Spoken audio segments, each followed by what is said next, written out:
any insight I think that we have in the pre-chat even can be useful, because we are to some extent, even in these conversations, we're certainly talking about evaluating a community. It is amazing how, in my opinion, especially early, especially pre-mint, a project is very volatile in, like, it doesn't take much to kill a project. Like one wrong decision or a couple wrong decisions kind of stacked up onto each other, whether that's in the community, in the roadmap, in the decisions regarding the utility objectives. It doesn't take much to kill a project pre-mint. Oh, not at all. It takes nothing to kill a fucking mod could kill a project. Like if you have a bad moderator, fucking kill the project. I feel like we've even seen that in some situations where mods have, especially in the stress of mint. We've certainly seen situations where mods responding poorly to something going on has caused a lot of issues for projects. Yeah, there. Oh my god, I fucking hate myself too for this. I've learned to like if a mod is an asshole on the project, but the project has solid devs and all that shit, just keep holding. Just keep holding because the devs are gonna make it worthwhile. Fuck the mod, whatever. And I don't want to speak about this project because it did insanely well, and I had so many of them. I had like fuck. I had a one of one, and then I had like 12 other ones that were like really good, and I bought them all for like 2 and 3 soul each. And the mod was one of the worst mods I've ever experienced, and like he turned all new investors off. Like this project already minted, and it was going down. So I bought some up at 2 and 3 because I was like, I fully believe the project's going to do amazing, and it did. But the mod turned me off so much that as soon as the price jumped a little, I sold everything at 5 and 6 sold just to get out of it. I was like, I don't want to be a part of this project. Like the mod is the worst mod I've ever experienced. Like he's an asshole to new people joining. He's an asshole directing people where they need to go. But the project went up to like 25 soul, and and I could have made so much.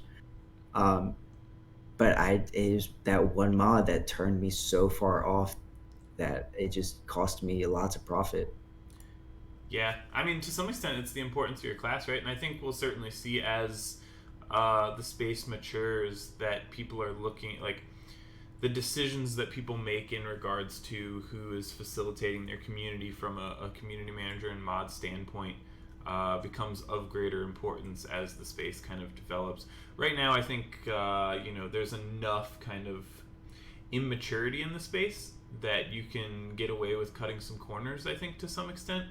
But I would guess that as the space matures, we'll see very similar to in Web 2, where if you have someone representing your product or your project that interacts poorly with a customer, it becomes a very bad look on your product.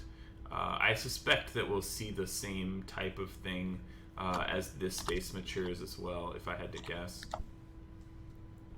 I agree. Yeah, it would be very interesting.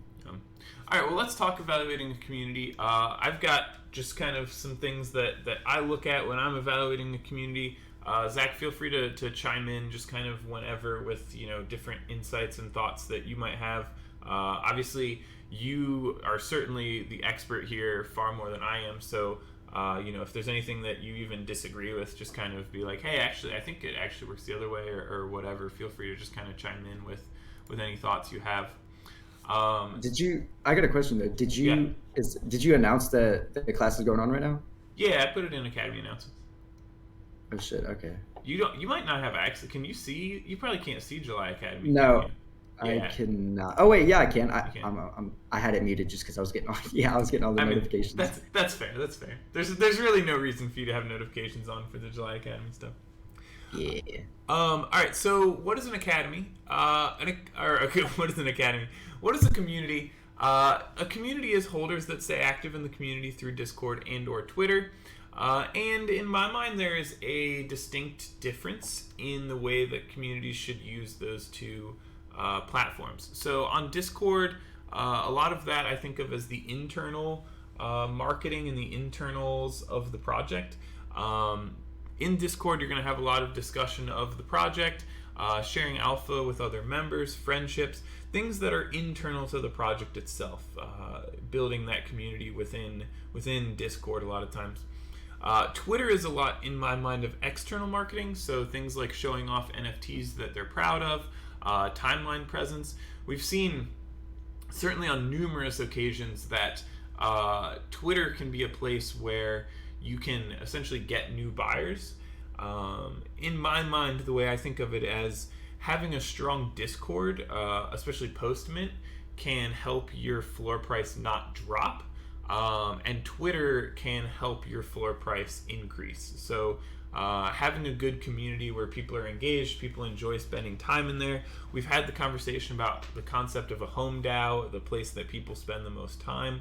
If you have, people that are showing up to your Discord every day, and it's the place that they like to go, that they like to default to, they're going to be very unlikely to sell access to that Discord.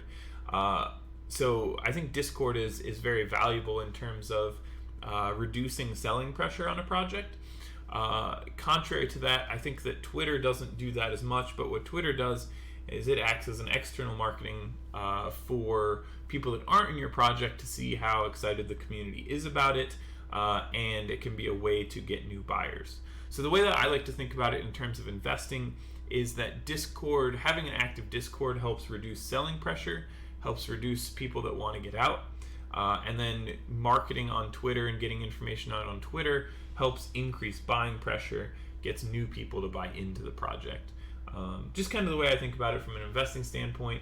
Obviously there's a lot more that goes into it, but I think starting just there for the lesson as a base of the way that we think about the importance of community in investing, those are kind of the two major factors and the way that they have influence on the floor price. So why is a community important? Like we kind of talked about, a community encourages holding of the NFTs. A strong community is going to ensure a sense of belonging. It's going to encourage holding and buying. If people are actively engaging with the community, it shows they have intention of staying. And good community reduces selling pressure. So ultimately, if people are enjoying themselves in your community, they're going to be less likely to sell. And ultimately, that sense of belonging that we've kind of discussed here at the start of the lesson, is something that people look for in NFTs. That's part of the reason that people buy in. And it shows others, especially when someone does come in from Twitter and they're looking at buying into a project, being able to see the holders kind of actively engaging with each other is going to make someone more likely to buy in, because they're going to feel like people are excited about the project in the Discord. So let's talk about kind of what's going on in Discord and communities. So are they real people? When you go into a Discord, a lot of times there will be some type of CAPTCHA to prevent bots from coming in. Be wary of these as an aside. Certainly, I think there's been a hack or two with different CAPTCHA systems that projects have used. I don't think it's gotten hacked to my knowledge, but I'm always not pleased when a project uses Wik personally, because I don't like getting the DM and having to interact in my DMs with something. I like the button, but I imagine the button is a lot less bot preventative than something like Wik. Discord stats I like to see: total members to online ratio. I like to see at least 15% online. Essentially what's going on there is when people have a Discord, have a lot of bots join, those aren't going to necessarily engage. They're not going to necessarily appear as online users. Additionally, if you have someone that has joined multiple accounts, so let's say there are people that they try and get 5-10 whitelist spots. They have 10 Discord accounts, and they try and get 10 whitelist spots, one for each of their accounts. Certainly that is something that happens in the space, but it's atypical for all of those accounts or any more than one of those accounts to be online at a given time. So if you do see a situation like that, that's going to kind of drive down that total members to online ratio, which in turn would kind of increase, like it would decrease my belief of the project fundamentals being strong. Anytime you have a situation where you have like I've seen servers with like 5,000 members online and like 200,000 members total in the server, and in my experience, those are typically mints that don't go terribly well. They're mints that a lot of people know about, but no one's excited enough about the project to mint. And those tend to be the projects as well that people are like kind of surprised it doesn't mint out. But there's certainly kind of a recurring pattern there, that the large discords that don't have a lot of members online, whether it's due to botting, whether it's due to multi-accounting, whatever it is, have a tendency to perform very poorly. Another thing to keep in mind is what PFPs are actually chatting in the Discord. So we talked about during the whitelist lesson, we talked about that a lot of times pre-mint projects will give, blue chip communities, SMB, Dragons less so now, but certainly Boogles, DeGods, they'll allocate a lot of whitelist spots, and then they'll set up a role for those people such that they're displayed in the sidebar. So you'll go to a project and you'll see, oh, there's 20 Boogles in here, there's 15 Boogles in here, and there's, 100 SMB or whatever. And it's designed to kind of trick you into thinking that that those people are like particularly excited about the project or really engaging with the project. Just because they're posted in the sidebar doesn't necessarily mean that they're going to really actively engage with the project at all. I mean, to the extent that you can literally look to the right side of the Academy sidebar, and you have the admin, which are the EduOps team, and then the founders of the Soul Army. But obviously Maddie and Paul have probably sent a combined like 10 messages in the server. You look at like the guest speakers section, right? And Drax is Foxy General. He's the leader of FFF. Lendo and Papa Chula Grim, who are leaders of projects in their own right. And I think actually Papi Chulo is just the marketing head for Yaku. But anyway, the point being that those people aren't really engaging with the project outside of when they come in to speak in a lesson. And so, if you looked at the sidebar and you're like, oh wow, like, the head of FFF hangs out here. Like, no, he doesn't. Like, he's busy with FFF. So same type of thing pre-mint that you have to be wary of. If you have a lot of Boogles and SMBs in the sidebar, that doesn't necessarily mean that they're engaging with the project. A lot of times people that have those type of PFPs will just kind of collect whitelists. They'll just go into communities, grab the whitelist spot, throw it in a folder, and then come mint day, make a decision based on, and even now with during mint listings happening on CoralCube and such, they'll even not mint until they're kind of guaranteed a profit via CoralCube or things like that. So just something to keep in mind. Don't get tricked if you go into a community and you see a bunch of prestigious PFPs in the sidebar. Certainly sometimes they are chatting, and that's something you can look for. I mean, you can just search their names and see how many messages they've sent in the server. And if they are spending time there, certainly a very bullish outlook on the potential of the community and the potential of the project. But don't get tricked into thinking that guarantees a sellout or guarantees that it'll do well in secondary. Zach, any thoughts on different pieces that you might look for in regards to either the PFPs or the ratio of members online, or anything that we've kind of discussed so far? This is amazing, actually, because I went over literally statistics and analytics and the use cases for Twitter and building a brand today and yesterday for my class.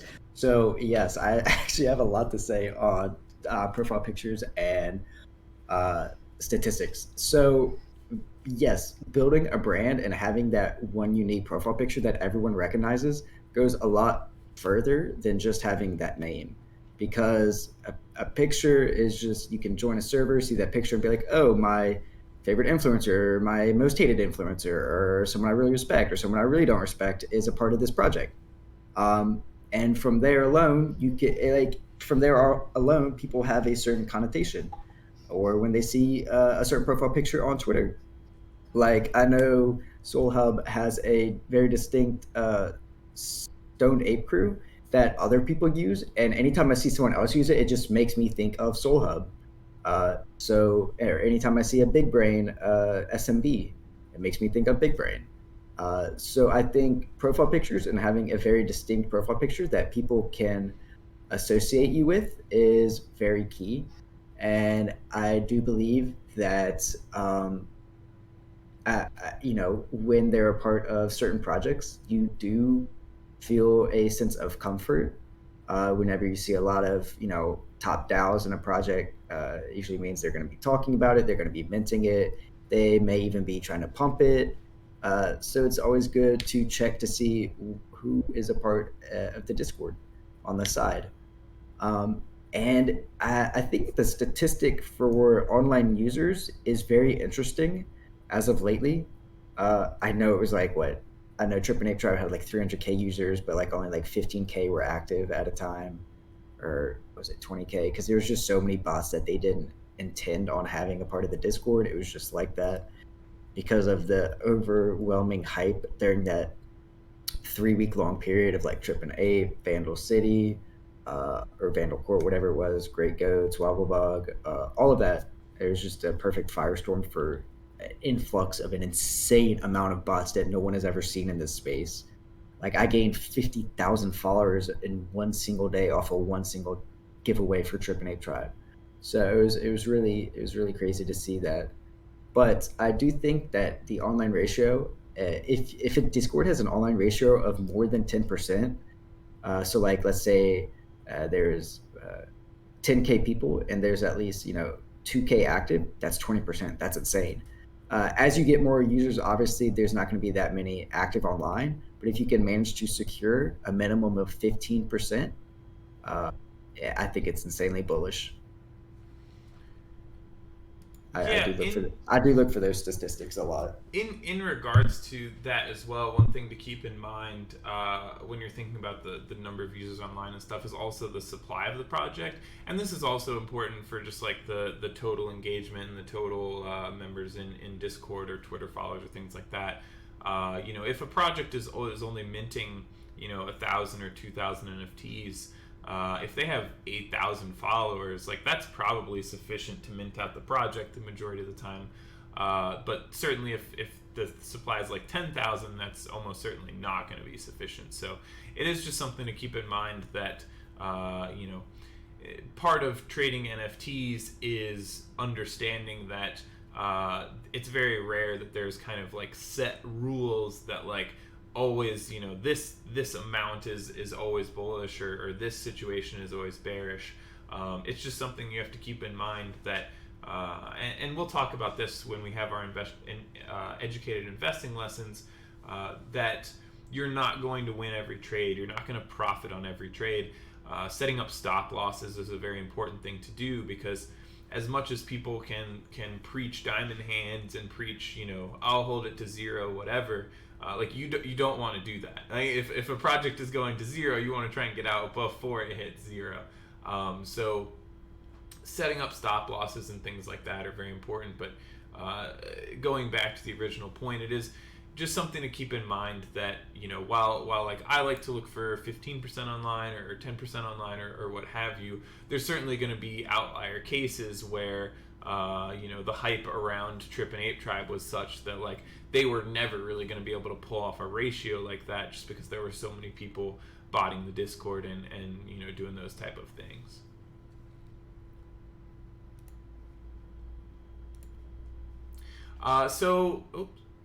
So a project right now that's going on is Prosperous Parrots. Prosperous Parrots. So a few different things to keep in mind, and keep in mind like Grim actually picked out this project. I think he got whitelist, or maybe the army got whitelist. I don't even know how this got brought up, but I will always, as an aside, if like I own a project I don't know if I actually have a whitelist for Parrot or not, but I'll always, as we start like talking about specific projects, I'll always disclose to you all if like I'm a holder or if I have whitelist, which I truly actually don't know if I have whitelist or not for this project. I would guess I do because when I checked, I was already in the Discord, and so typically if I'm already in the Discord, then I have whitelist. But I'll always disclose to you all if I like hold a project or anything like that that we're talking about. But so I would guess that I have whitelist for this, but I'm not 100% sure. So a few things, if we're just kind of looking at the project, keep in mind that you see this general chat moving very quickly, but a lot of this can be like bot interactions and things, which is really fun to see. And it, to some extent, it's really funny because when you go into a Discord where there is not a lot of like talking going on, it can very much look like genuine, or it's very obvious that it's bot conversation. But when the chat is moving this quickly, it's often hard to tell kind of like which interactions are bot interactions, which interactions are genuine human interactions. So it's kind of interesting, kind of fun to see. A few things to talk about. We already talked previously about the use of the sidebar here to promote hype, and you can see they're certainly doing that with labeling some Bored Ape Yacht Club holders here. A few different things to look at. I believe that for some reason when you're streaming, you actually can't do one thing I really like to do, which is see how often the founders chat. If you want to do that, you would type from and then colon and then type their name, which would be like Discord. But for some reason it doesn't, when you're streaming, Discord doesn't let you do that. But if you do this, I like to do this just to kind of see, okay, these are the founders of the project that are online right now. How many messages have they actually sent? One thing that we'll talk about later in this lesson is that what a lot of times separates great projects from projects that end up kind of fizzling out is the activity of the founders. When you think about all of the major projects that do well, they all kind of have a founder that's kind of a face of the project that kind of really does a lot to promote the project, and people know who that is. So in that type of situation, that's certainly going to be a person who's like very active in their Discord, is having conversations with the community, and so that's one thing I like to look for. So this is what you type in, but like I said, for some reason when you stream, it doesn't let you do that. In general, I would guess that this person is obviously a dev of the project. In general, the devs of the project are going to chat less than like a community manager, or like the project, the founder specifically, that is like more like the head of the project. So things to keep in mind there, like the devs are gonna typically chat a little less. Few different other things obviously we've seen here, pretty standard as far as like announcement channels, mini announcement channels. It's actually funny, when I came into the space, mini announcements was not a thing. I don't really remember when that started, but it certainly is kind of a useful thing. Warnings channel, all of this is like fairly typical. You have games. Zach, I'd actually be curious specifically for, I know you talk to your, you train your community managers and mods on different games they could run besides like just Gartic and Rumble and stuff. What are some of the games that you think really promote engagement in a community? I have this actually on a list, and I need to find that list. Let me see. Smash Cards, I think is Smash Cards and LOL Beans are amazing, but I mean, they're web based. You don't need to download them as a bot. They are. Let's see. I think the max amount of people you can have in Smash Cards is 16. And the max amount of people you can have in LOL Beans is like 20, I think, or 30, which isn't a lot when it comes to trying to get the whole Discord involved. That's why you usually run it multiple times a day. I usually suggest having an actual game schedule for projects. But I like LOL beans, Smash Carts, and a bot that's heavily underutilized, I think, is Trivia Bot. You can actually download that for your Discord server, and you can run trivia games that ask the craziest questions, like who died in the uh, I don't know, Fort Knox Battle of 19, I don't know, some bullshit like that. But it provides, I mean, information, whether it's useless or not is up to the user who is being a part of it. But it's just kind of cool and something unique that most Discords I see do not actually have that I try to incorporate in Discords I'm a part of. So the trivia bot, and you can do however many rounds you want to set. I usually do 30 rounds, and the top three winners get whitelist. Um, but yeah, I think trivia bot is super fun. Yeah, it's something that we discussed in the whitelist lesson of the types of ways to earn whitelist that I personally think like engages the community most. And I think certainly something like Gartic or Rumble has a tendency to just like get people in that are just there to get whitelist and doesn't really help build the community as much. That's certainly true for like level grinding or things like that. But in my mind, and Zach, you I'm certainly have your own thoughts, but in my mind, things like having people do fan art or otherwise figuring out ways to like score and rate genuine community interaction, whether it's through like playing more involved and engaging games, kind of like you were talking about with Lol Beans and Smash Carts.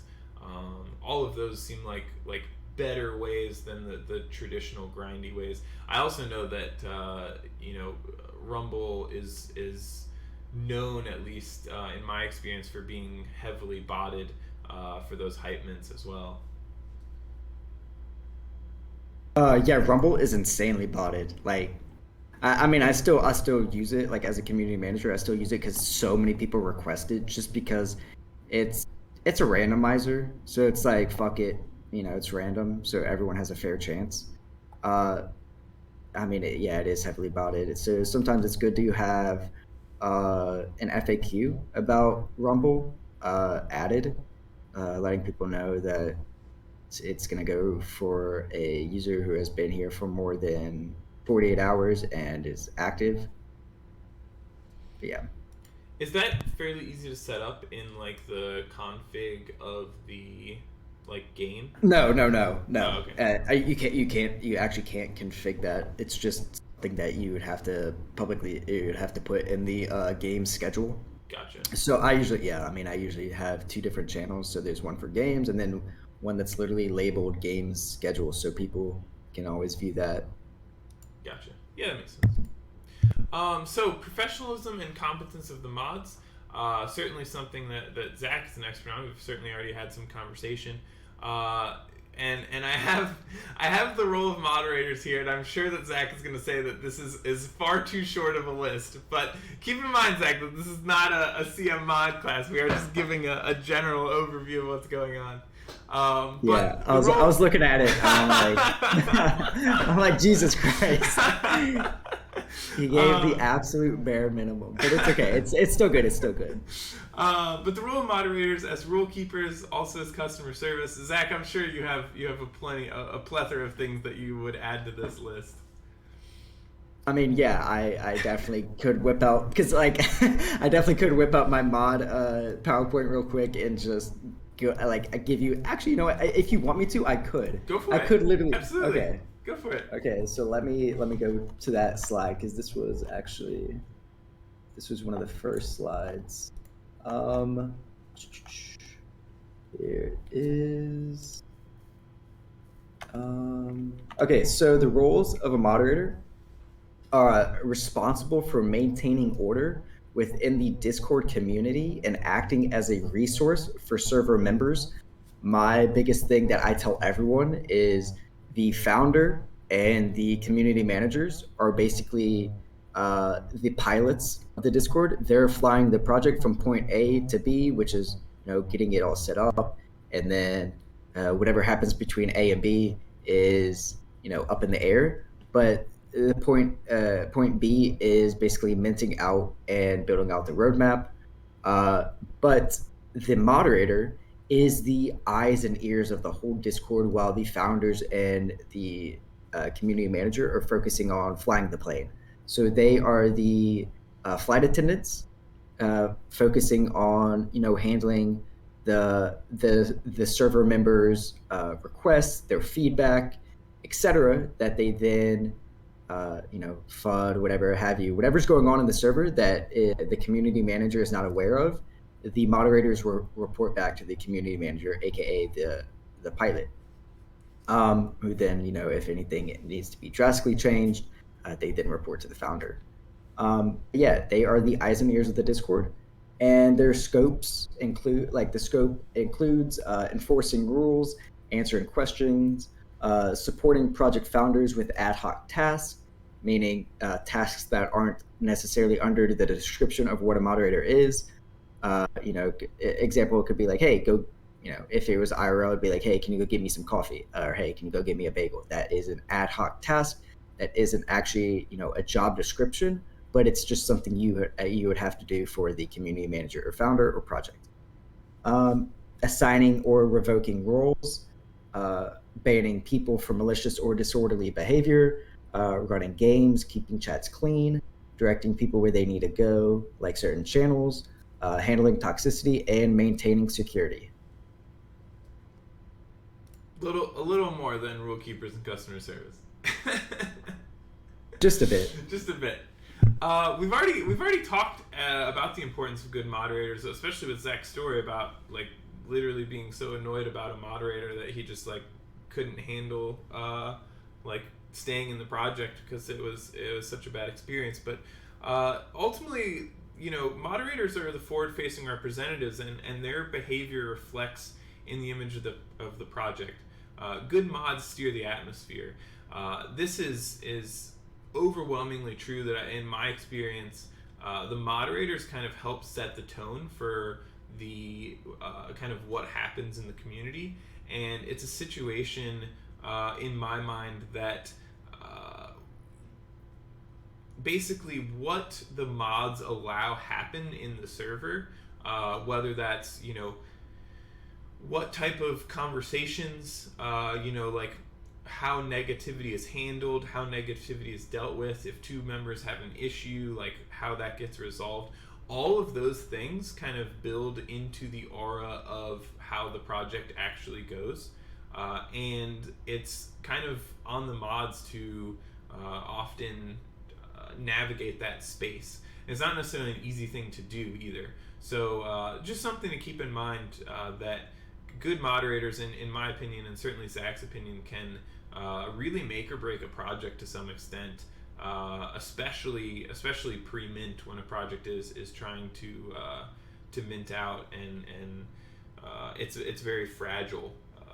A moderator saying something wrong can get posted on Twitter, can get circulated, and the project can have to deal with a lot of FUD as a result of it.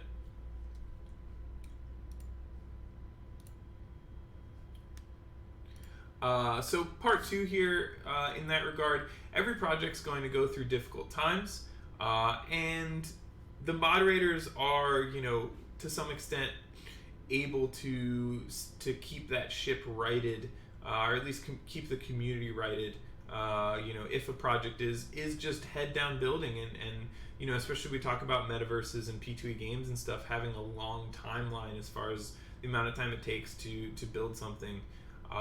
Moderators can keep the community engaged in the interim while that's going on. One thing I like to do pre-mint is to assess the level of a moderator's knowledge about the project. So how well can a moderator kind of answer the questions, kind of more or less common questions that a project is going to face? This does kind of two things in my mind. First, it assesses the level of transparency from the owners and devs. So, if the moderators aren't able to kind of give, very basic information on the project, it kind of makes me concerned that, the project is kind of trying to withhold information, which typically is not going to do well for a project long term. In the short term, of course, and we've had this conversation a number of times already, but it is important to keep in mind that there's certainly a difference between the long-term sustainability of a project and what you're looking for. If you plan to have a project in your bag for 6 months to a year, versus if you plan to have a project for 48 hours, a lot of this matters a lot less, right? If I'm planning on holding something for 3 hours, it doesn't particularly matter to me if the owners are going to be very forthright with the information, about what's going on, because I'm just there to make a very quick transaction. If I'm going to be there for 6 months, if I'm going to be there for a year, it's going to be very critical to me that the owners are willing to come forward with whatever information about the project. Another thing that asking the moderators about just general questions about the project does is it lets you know how kind of coordinated the teams are.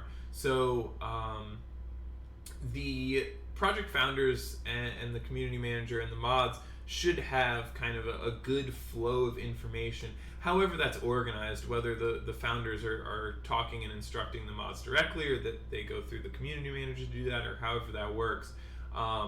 However the project has it set up, it should be coordinated effectively, and being able to ask the moderators questions it kind of allows you to gauge how that coordination works. If they're not able to kind of answer basic questions, to my mind, that means that there's kind of a breakdown in communication from the founders of the project to the moderators of the project, which, typically a great project is going to have very strong and, viable communication lines from the founders to the community managers, to the mods, to the holders. So just things to keep in mind when you're interacting with the Discord, when you're interacting with moderators. They should have a decent amount of knowledge about the project. It's a situation where you can't expect a moderator to know the same level of information that the founder of the project is going to have, but they should be able to answer the basic questions about the project. Leaders is another important thing to discuss. We've already kind of spoken to this briefly during this lesson, but belief in strong leaders translates into belief in a project. You think about someone like Soulport Tom or Frank. A lot of times projects that perform the best have a very forward-facing leader. Even to some extent, when you think about like Trip and Ape Tribe, like Chorls is kind of like this forward-facing leader, and I mean Trip and Ape Tribe certainly is not at the level of those two, but it just kind of speaks to the concept of having like a face of the project. So are they involved? Are they involved in the community? Are they in chat having conversations with people? What's their interaction like? What's their total message count in a Discord? If they're not really talking in their own community, that's going to make me kind of bearish on the project long term.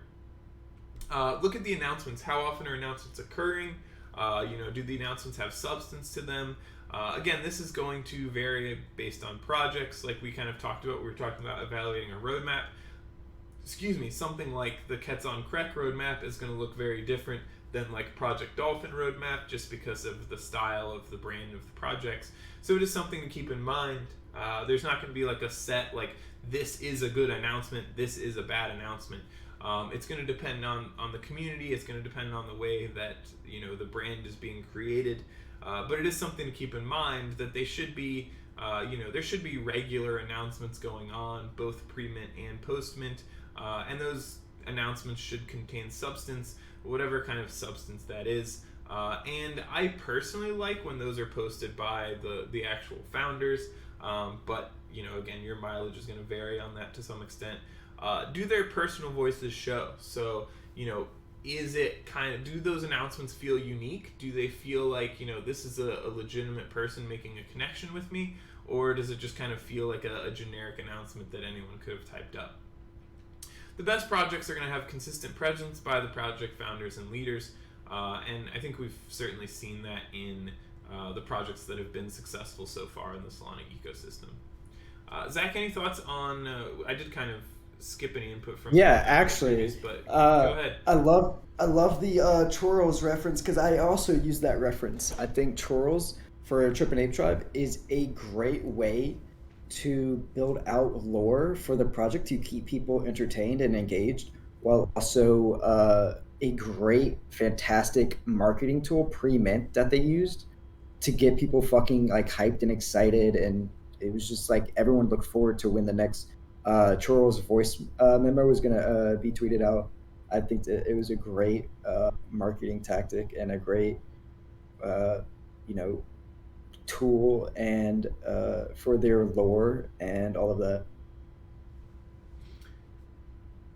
Yeah, for sure. Very creative, very clever. Not something we've really seen done, but certainly led to a lot of success for the project. So some different topics that you'll see talked about, and kind of my personal assessment of if they're good for the long term sustainability of the community. Ideally, I like to see kind of conversations about the project specifics. So details about the project, whether it's the utilities involved, whether it's the lore, the whatever is going to be a cool thing about the project. If people are in there chatting about that, that's going to make me kind of excited and bullish about the project long term, that there's people genuinely excited about the project. Discussion about that NFT in general, so whether it's the art, whether it's whatever piece that that NFT, and then also just like NFT discussion generally. If you have a lot of people just genuinely talking about, oh, did you get, is anyone excited for this other mint today? Or, what do you guys think is going to happen with, Catalina whales or Degas? Or like, if people are just genuinely having conversations about NFTs, that's going to make me kind of feel like there's a good community building there. Also, people just enjoying chatting about other topics. Again, what you're essentially looking for is, are there people that are going to make this project their home DAO, right? Is this going to become a server that people log on to and like they default to this server, right? Everyone kind of has their default, probably 2 or 3 max servers that they kind of like go to as like, this is my main one that I check every day. Essentially, the concept of building a long-term community is making sufficient numbers of people have your Discord server as their home DAO, as the place that they default to, that they go check. And so these are the type of things in my mind that would do that, that would make people default to that server.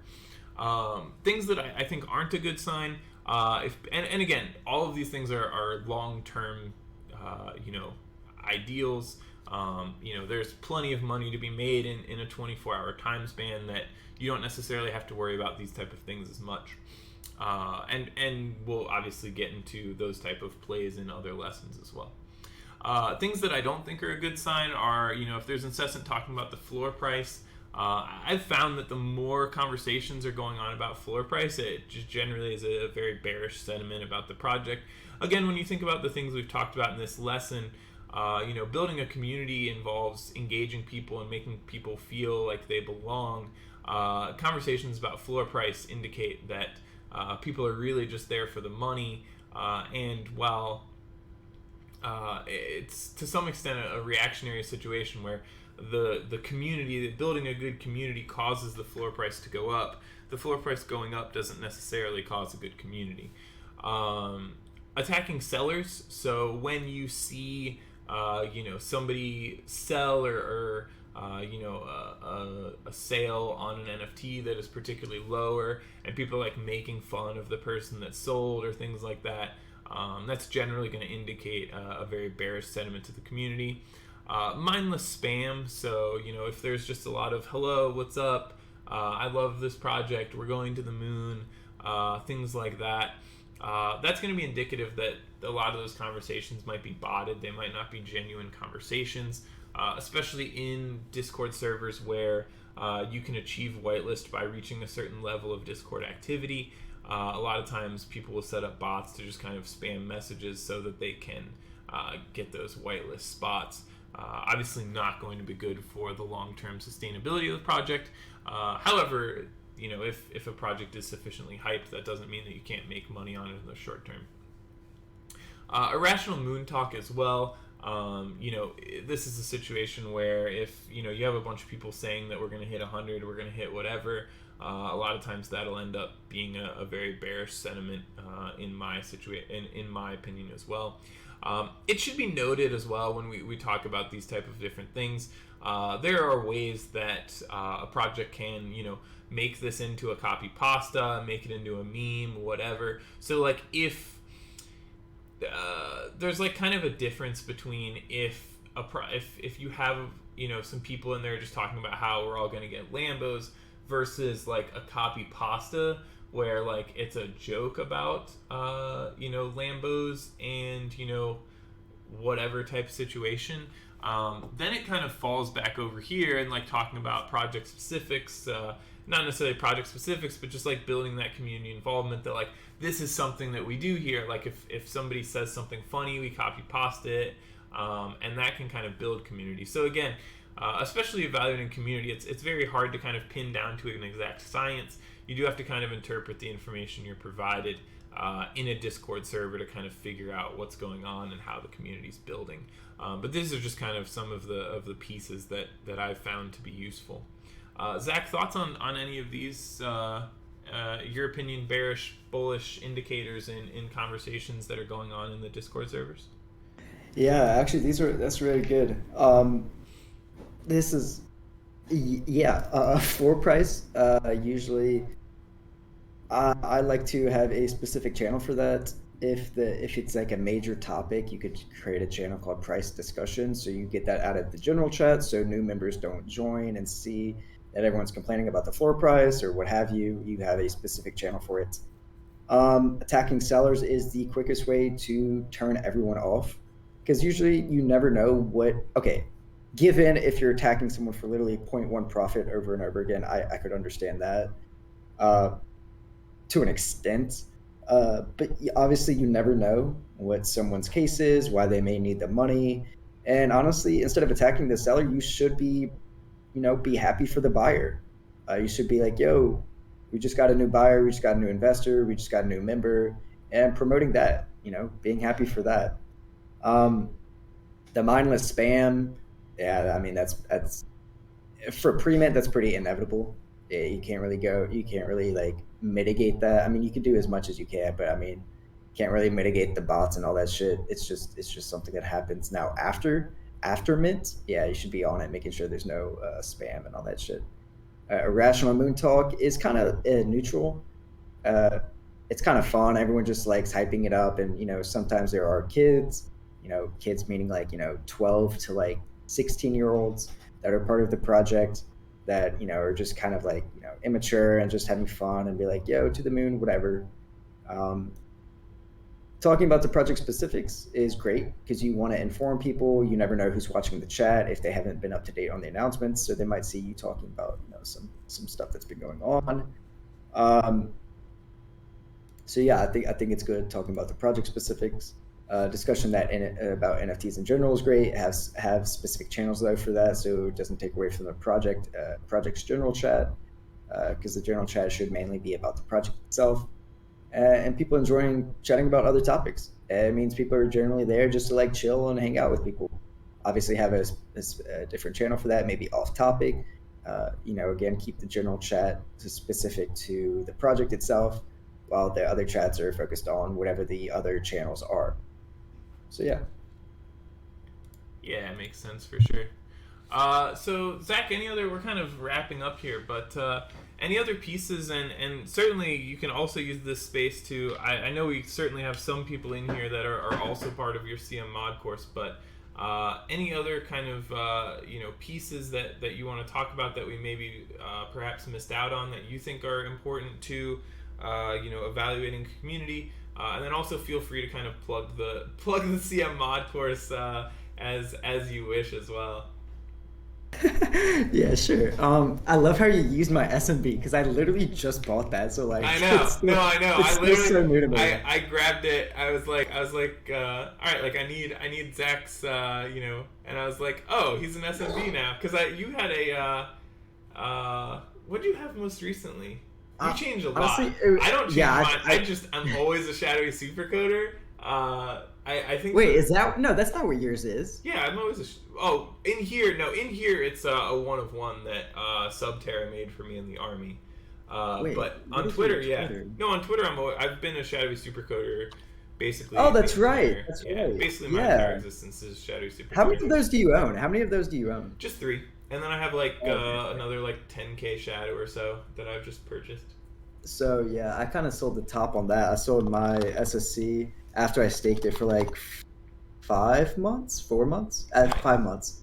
I sold it after I got the shadow. I got like I forget how much shadow, but I sold my SSC at like 170, and I just used all of that to buy more shadow. So now I have like an absolute shit ton of shadow. Yeah, I'm Hey, just wait. chilling and just holding my SSCs, and they've said they're gonna add some utility to the SSCs post shadow distribution, which I don't know if they actually will or not, but ultimately it doesn't matter because you can kind of right now the SSCs I think are overvalued relative to the amount of shadow that they have, but that kind of fluctuates based on the shadow soul pairing. So sometimes you can buy an SSC and get more shadow than you could get for the soul amount, and then sometimes you can sell an SSC and get more soul than the shadow amount. And it's Yeah, just yeah. something People you arbitrage can that. People arbitrage that all the time. Like you see the floor price go from like 120 to like 170, 180 in a day. Mhm. Yeah, for sure.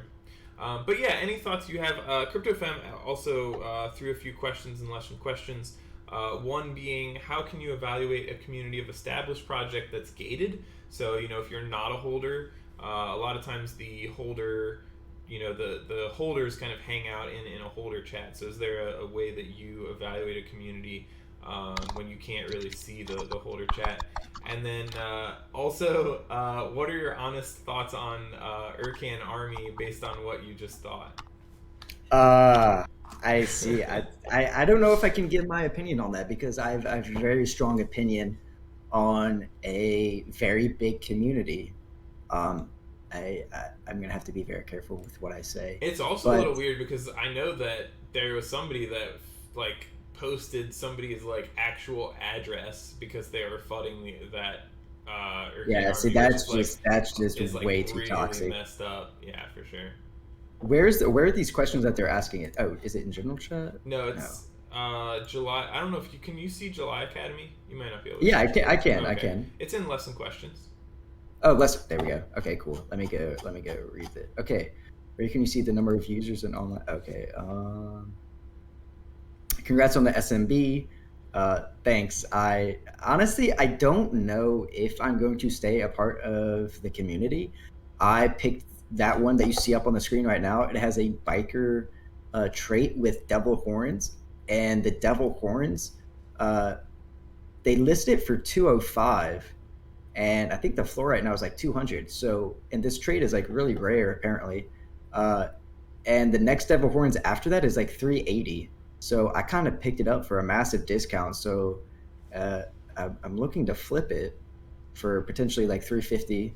Um, to me, I think S&B is a fantastic community. I think it's one of the best, if not the best.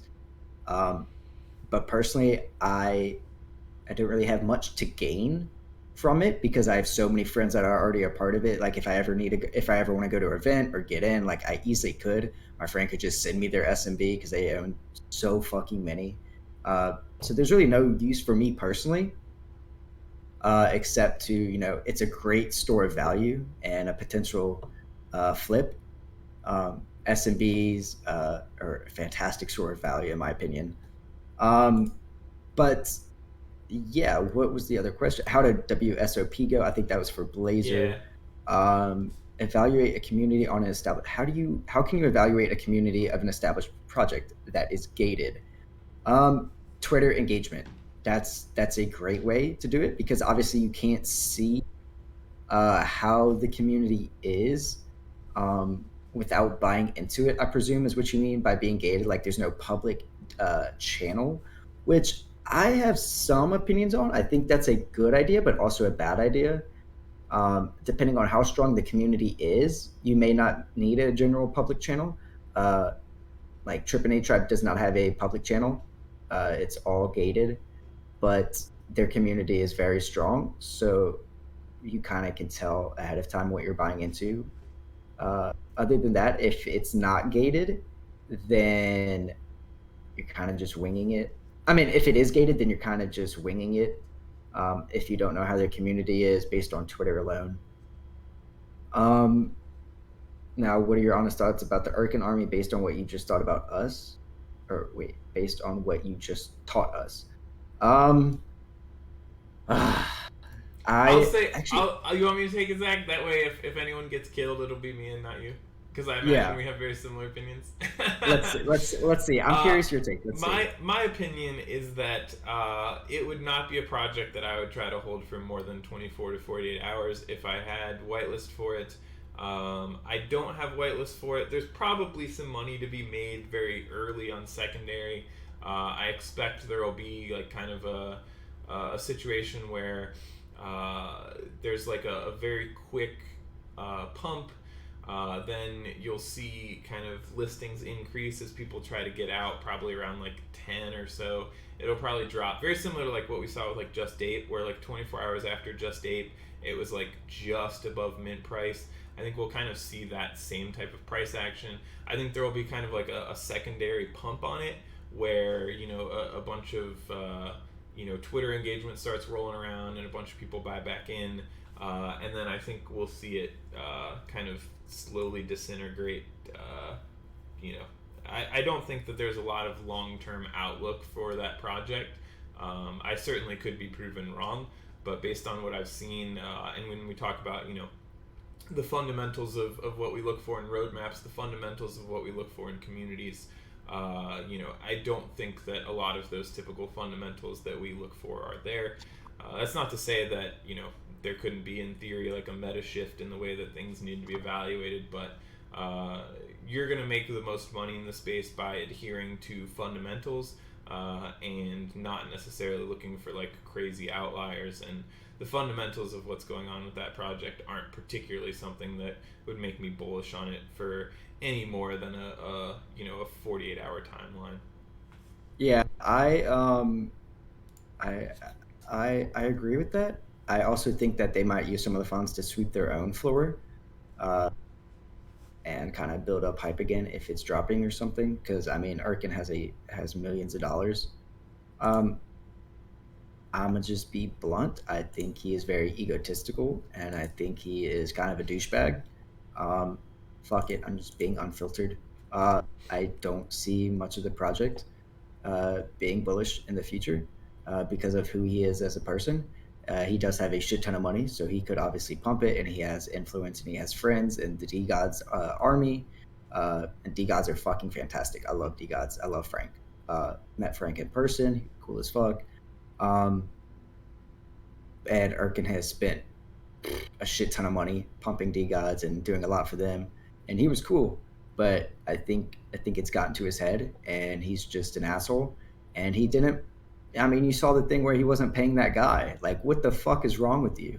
Like, he said, he's like, yo, you can trust me. Like, I totally understand. I got you. I'm gonna pay you. And then whenever it all came out, he's like, like what the fuck? I have to pay this guy like for his own company. Like, it's the company's fault they didn't pay him. Like, bro, you literally said in the message in the screenshot you were gonna pay him. Like, what the fuck are you doing? Um, but yeah, I don't think his project has a lot going for it. Uh, I think it'll be a fantastic flip for people that believe in Arkin and his cult-like following. But I don't. That's pretty much my opinion. I think it's going to be a great flip. Yeah, for sure. He only paid him. Hold up, Sir OS. He only paid him because he got called out, and literally the tweet blew up. So, and he still was an asshole about it. Like, if you look at his other tweets, he still was an asshole about paying him and like blaming the company and how it's not his fault and all this shit. When literally it kind of was his fault, and he did take ownership of he was going to go out of his way to pay him, and it took like a month to pay the guy only because the tweet blew up. Like, bro, come on. Just be a decent fucking human being. Yeah, it is something that we'll talk about obviously in later lessons. Right now we're theoretically in kind of the pre-mint part of the course, but certainly, you know, making money on a 24 48 hour time horizon if you have early alpha, or if you know that a mint is going to be particularly hyped and you can make money on it very quickly, that's certainly a very profitable way to play the space. So we'll certainly talk about things like that, and I think that Urkin Army certainly falls into that category of project that there's definitely money to be made on, but also not a project that I would look at the fundamentals of it and go, yeah, like this is a project I want to be on. I want to be in kind of a 6 month to 1 year time horizon. CryptoFem has another question for you, Zach. What are your thoughts on influencers who tweet about projects and hype community pre-mint? I've been someone's exit liquidity once or twice. Yeah, I lost my whole life savings being multiple people's exit liquidity last year in the bull market run. Whenever I was, I first joined the crypto Twitter scene. I've been in crypto since 2015, but it was my first experience joining the crypto Twitter scene. And I was not used to Binance Smart Chain shitcoins, all that shit. Like I wasn't rich at all. Like I maybe had 5 figures to my name, like low 5 figures, like maybe 10K, 12K. And I just started throwing money at BSC shitcoins and they were blowing up. And I invested in one called Updog and I put like 2,000 into it and it went to like 8,000 in the matter of 20 minutes and I didn't take it out and then it just plummeted. It was a slow rug. And I was part of the bullish hopium for lots of coins that I rode. I almost got to 6 figures and I rode it all the way down to 0. I was at a loss for words. I was truly lost. I did not know what to do, so I took a step back. I kind of reevaluated the crypto scene while staying a part of it. I made some friends. I joined a trading Discord that kind of helped me grow my network, and I joined NFTs. And it's all of what I'm saying is you just got to do your research. I have no opinions. Actually, you know what? I do have an opinion on influencers who tweet about projects and hype community pre-mint. It depends the role. Are they a promoter? Are they just an influencer? Are they a community manager who happens to also be an influencer like me, etc.? I usually promote projects I'm a part of, obviously, and hype it up pre-mint because I'm not going to take a job that I don't actually believe in. But if they get paid to hype it up, they should be transparent about that. It should be like #ad. SolHub does a great job at being transparent nowadays. He used to not be, but he's kind of changed, and I respect that. And he's a good person in my opinion, who's very transparent about being paid and all that. So you just got to know who to follow. You got to if they're hyping up a project, it could do well on secondary for a short amount of time, but you never know about long term. So always do your research. Like read the FAQ, read the roadmap, the white paper. If there's tokenomics, read about the tokenomics, how it's getting distributed, etc. So yeah, that would just like always do your own research. Yeah, for sure.